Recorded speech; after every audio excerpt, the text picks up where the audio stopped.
മഹാനായ യാസർ റളിയല്ലാഹു തആലയുടെ ഭാര്യയുടെ ഡെഡ് ബോഡി കണ്ടിട്ട് വേദനയോടെ നിൽക്കുന്ന ഭർത്താവിന്റെ മുഖത്ത് നോക്കിയിട്ട് അല്ലാഹുവിന്റെ റസൂൽ പറഞ്ഞു, യാസറും അവിടുത്തെ കുടുംബവും ക്ഷമിക്കണം, നിങ്ങൾക്ക് പരലോകത്ത് സ്വർഗ്ഗം തരുമെന്ന് പറഞ്ഞു.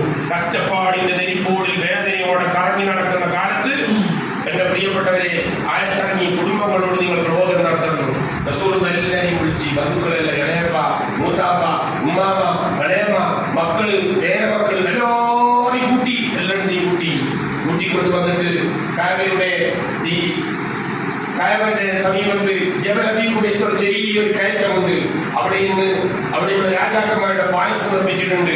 അഥവാ സഭ കഴിഞ്ഞാൽ കുറച്ചുകൂടി ഇങ്ങോട്ട് വരുന്നിടത്താണ് ഉണ്ടായിരുന്നത്. എന്റെ പ്രിയപ്പെട്ടവരോട് അവിടെ എല്ലാവരെയും ആ ഐറ്റിൽ കയറ്റി കുത്തിരിപ്പിച്ച് ഏറ്റവും വലിയ പൈസക്കാരനായ അബൂലഹബ് അവിടെ റസൂലുള്ളാഹിന്റെ ആപ്പയാണ്. അവിടെ എല്ലാവരും ഒന്നിച്ചിരുന്നപ്പോ റസൂലുള്ളാഹി തങ്ങൾ പറഞ്ഞു, കാബ കാണുന്നില്ല, ഇന്നത്തെ മാതിരി കൂറ്റം ബിൽഡിങ്ങുകളൊന്നുമില്ല.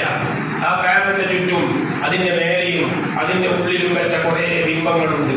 അതൊന്നും യഥാർത്ഥ ദൈവങ്ങളല്ല എന്നെല്ലാം പറഞ്ഞോ. ഈ മലയടിവാരത്തിൽ നിങ്ങളെ കൊല്ലാൻ ആളുകൾ 10 പതിഞ്ഞ് വരുന്നുണ്ടെന്ന് പറഞ്ഞാൽ